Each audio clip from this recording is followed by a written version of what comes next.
Yeah, welcome back to the operations management class, students. And yesterday we extensively discussed about the facility, location, and layout. What is location? The geographical place actually where you are resorting to convert the raw material into a valuable product. But the physical setup where actually the conversion process will be there, you call that a layout. So generally layout means the physical setup, the arrangements of the machineries, the what you called various technologies which are using within that framework is called as the layout. Till now we came to know what are the what you call various layouts as far as the manufacturing sectors are concerned. The same thing is applicable for service sector also. Like hotel industry would be there, hospitals would be there, like amusement parks would be there. But mixing up all those what you called layouts would be there. So yesterday we were discussing few layouts.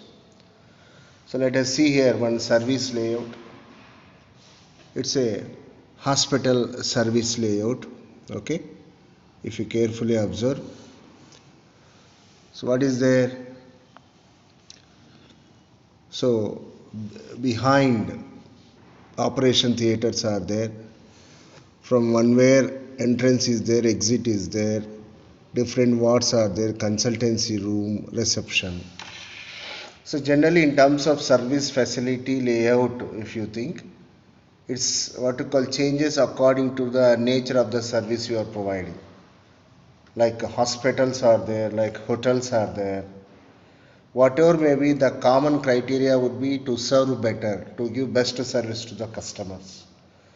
When you are resorting to give best service to the when you are resorting to give the best service to the customers, they should not feel any kind of inconvenience when they get into that service facility. That means wide corridors, a good reception inside, okay, a good lighting, okay, all other basic needs. Free movement should be there when customers are moving from one place to one place. I mean to say in the hospital, shifting of the patients from one ward to one more ward, visitors would be there. So all these constraints will be considered. So this is one of the example for service facility layout. So like this, you to create a block diagram for even hotel also, like sit out, number of tables, isn't it? The exit point, entry point, okay, and kitchen. So based upon that, you can create a facility layout so that the service which you are going to provide to the customers should give ultimate satisfaction. So after discussing this,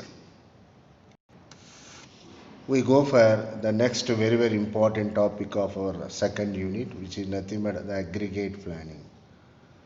The word itself indicating you aggregate means total. So this is a one more very important topic as far as the OM is concerned. Planning for upcoming 9 to 12 months. What kind of products need to be produced?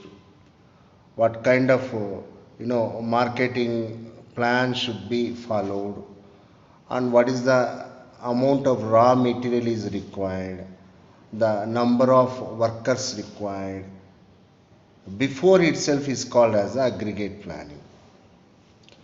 So when you are thinking of aggregate planning, you are taking into consideration the quality of the product, the quantity of the product, okay, the cost of the product, and as well as the time to release that product into the market. These four aspects are very important: quality, quantity, okay, cost, and as well as the time.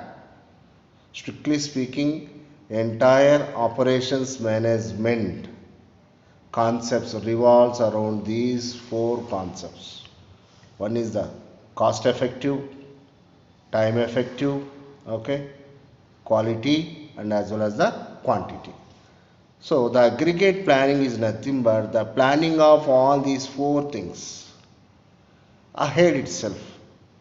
So looking forward to the future of what you call almost more than 8 months. So what is the need for to have the aggregate planning?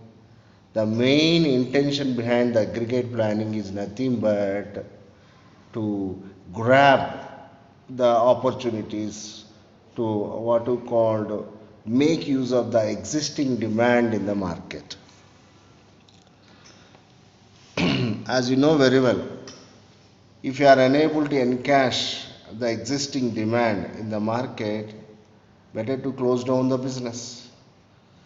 So now upcoming season is completely a festive season. Okay, so many festivals are coming. So based upon that, a cloth maker should enhance the production of their what you call cloth.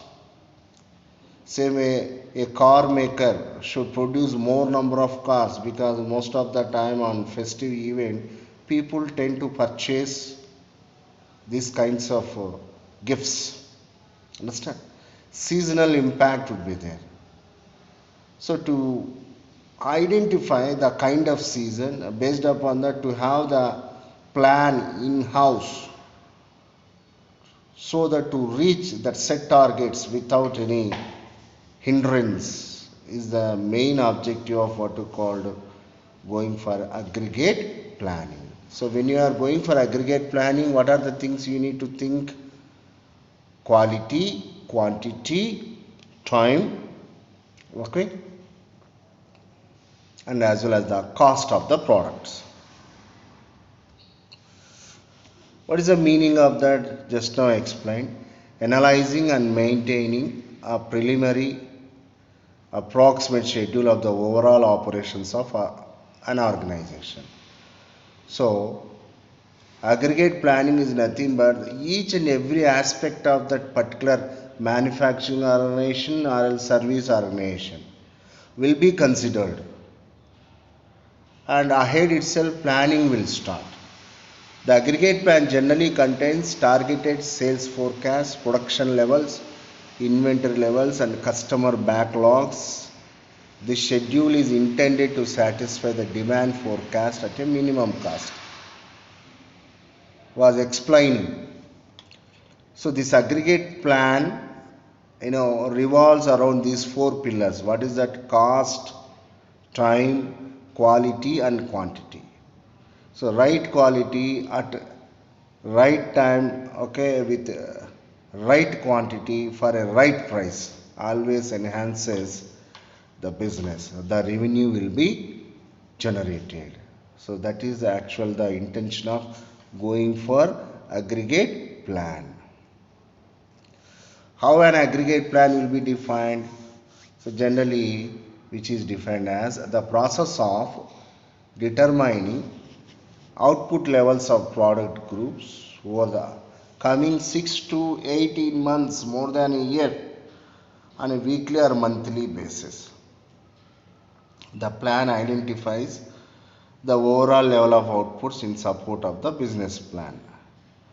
What is the one more way you can define aggregate plan? Aggregate planning involves translating long-term forecasted demand into specific production rates and the corresponding labor requirements for the intermediate term. Week-wise, month-wise, like that for almost more than 1 year, planning is there within hand. You call that plan as the aggregate plan. Based on aggregate plan, you are going to understand few more concepts in upcoming classes, like material requirement plan, MRP plans will be there, okay. Scheduling plans will be there. So all this combined together generates aggregate plan, okay. Aggregate in this is total. What are the main objectives behind framing the aggregate plan?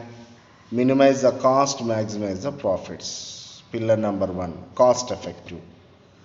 Maximize the customer service. When a customer is going to be served better, when the customer decided to purchase a particular product, that product should be available in the market. You will be observing. Okay, now let us take scooterets like Activa is there. So when Activa vehicles are not available, whenever the customers are wanted, there is a huge chance of switching over to one more brand or one more company like Vespa scooters.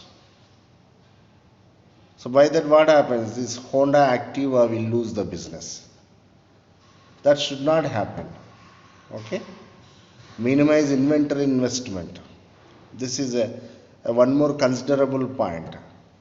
The goods without any plan produced and kept in the godown means they need to spend lot more in taking care of the what to call the items which are there as far as the maintenance expenditure is concerned.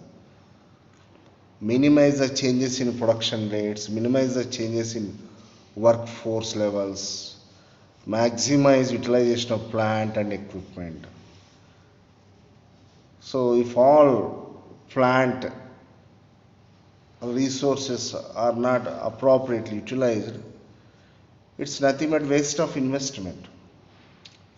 So overall, again what I am telling, the aggregate plan revolves around these four pillars: cost, time, quality and quantity. So how do you go for aggregate planning process? First, you should determine demand for each period.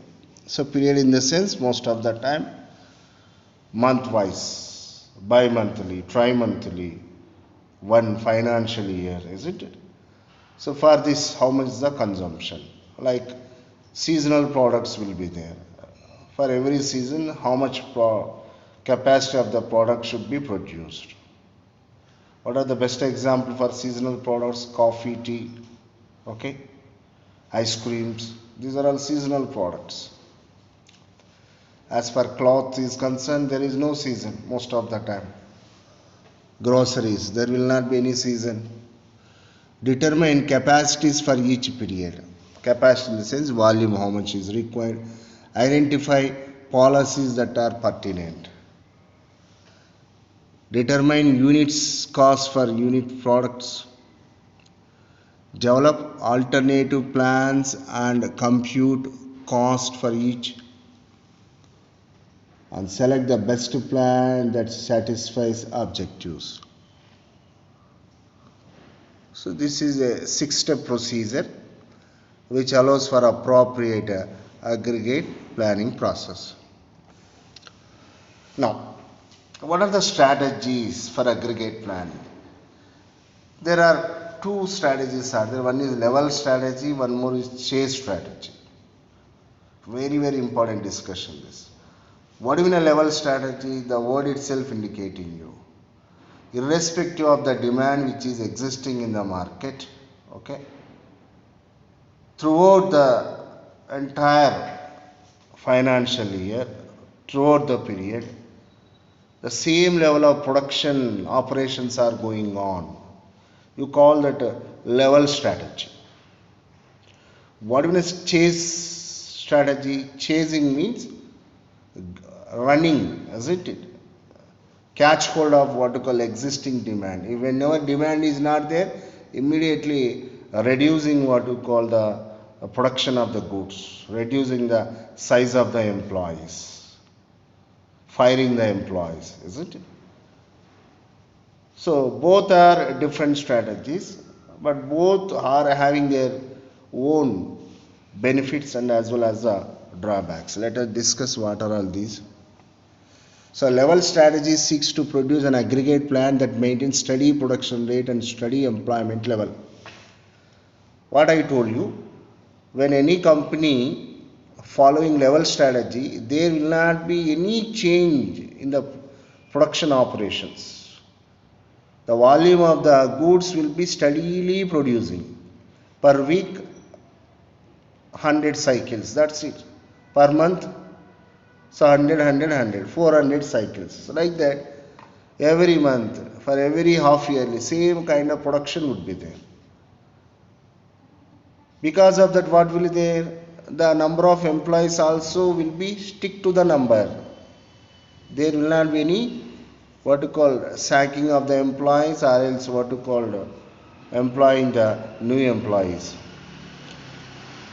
You call that level strategy. In order to satisfy changes in customer demand, the firm must rise or lower inventory levels in anticipation of increased or decreased levels of the forecast demand. As I told you, whenever a seasonal products are there, in some seasons more demand would be there. In other seasons, off season would be there, where demand will be very less. Based upon that, what will be there? The adjustments will be taking place in the company. But the number of employees will be same in number. The firm maintains a level workforce and steady rate of output when demand is low. Even though the demand is low, they will have their own level of production. This allows the firm to establish higher inventory levels than currently needed. When the demand is less, sales will be less. When sales are less, more products going to be laid down in the godown. Leads to expenditure, maintenance expenditure. As demand increases, the firm is able to continue a steady production, while allowing inventory surplus to absorb the increased demand. The same machinery, with the same number of people, again when need is there, demand is there, they need to increase that production, which leads to pressure on the employees. Overtime work will be there. Understand? So what are the demerits? This is going to be a demerit. An employee cannot be pressurized, isn't it? Every time. So those are the problems with the level strategy. Now we go for chase strategy, chasing the existing demand, matching demand and capacity period by period. Monthly, how much demand? Tri-monthly, half yearly. Based upon that, increasing the production, decreasing the production, employing new workers, again removing the workers, isn't it? Every time changes would be there. When changes are there, what happens? The employees are going to be demoralized. Might be benefit will be there for the organization, but over a period of time it loses its impression in the market. Workforce will not show interest to work in that particular organizations, companies, isn't it? This could result in a considerable amount of hiring or even firing. Firing means reviewing or laying off the employees, insecure and unhappy employees. It's a negative environment. Increased inventory carrying costs, problem with the labor unions and erratic utilization of plant and equipment. Most of the time, much more disturbance would be there when production units implement chase strategy. But profits would be there, but ethical way, it is going to lead to unexpected problems. So chase strategy means great deal of flexibility on the firm's part. What is the advantage? Lowest level possible inventory. And also chase strategy most of the time embrace just-in-time production. Just-in-time means at the time of requirement, whatever is need, that much only produced. Not more, not less. What do you call this? This is a Japanese technology, just-in-time, Kanban methodology, isn't it? So most of the time chase strategy will embrace what is that just-in-time production concept. So Now here the comparison of the two strategies at a single phase, side by side. What are the advantages under level strategy? Stable output rates and workforce. Same workers will be continuing.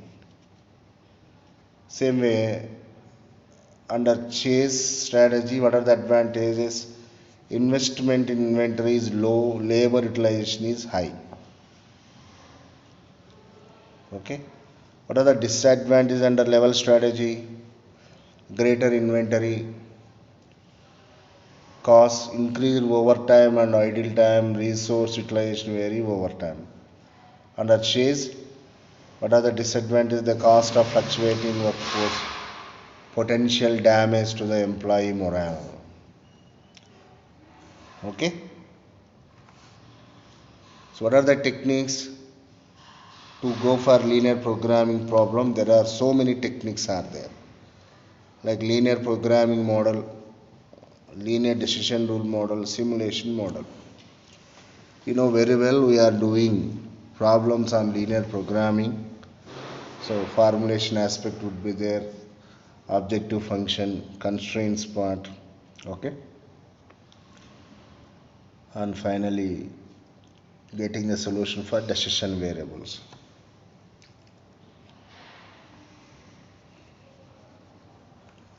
Now we discuss linear decision rule, which is a blend of calculus. Do you know calculus? Differentiation would be there, integration would be there. So two linear equations can be derived from the quadratic equation. So under linear decision rule, what is the technique they are using? Calculus method they use in order to go for, what is that? Aggregate planning. Now simulation models. What is a simulation?